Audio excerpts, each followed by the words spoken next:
كنت خلاص قررت الراديو ده لازم يخرج من حياتي. مسكته بكل غضبي وفتحت البلكونة ورميته.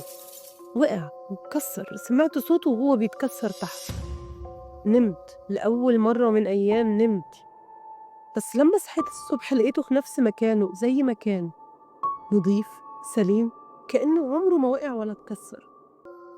قربت منه، جسمي بيتشنج وغرقانة في خوفي. اشتغل لوحده بدون صوت، بس النور طلع منه وظهر اسم على الشاشة: ليلى. قعدت قدام الراديو، الاسم بيرن في وداني كأنه بيتقال ببطء: ليلى. جريت على الدولاب القديم وطلعت كرتونة فيها صور وورق قديم، وأنا بقلب لقيت صورة ليا وأنا طفلة وبنت تانية، ومكتوب وراها: نور وليلى، حضانة الزهور، 1997. لكن الجملة اللي كانت مكتوبة تحت بخط مختلف خلتني ارتعش. لازم الحقيقة تبان علشان روحي ترتاح. الساعة 3:07 والراديو اشتغل. طلع صوت هادي قال: يطلعي السطح. طلعت السطح، كان ضلمة، بس في الركن كان في نور ضعيف. قربت ولقيت على الحيطة محفور: أخيرا رجعتي يا نور. جريت على باب الشقة فتحته، لقيت نفسي واقفة تاني جوه. جريت على باب العمارة، لقيت نفس السلالم، نفس التراب، وكأن في حاجة مش عايزاني أطلع.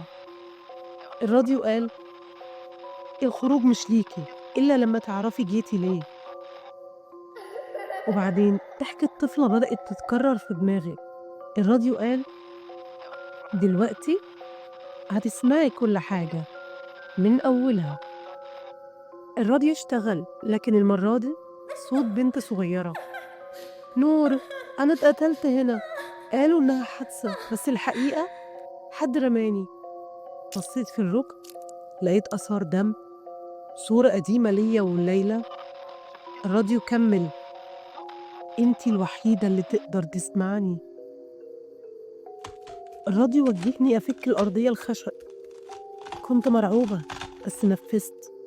لقيت تحتها مذكرات قديمة مكتوب فيها: لو حد لقى الورق ده، أنا ما انتحرتش، أنا اتقتلت.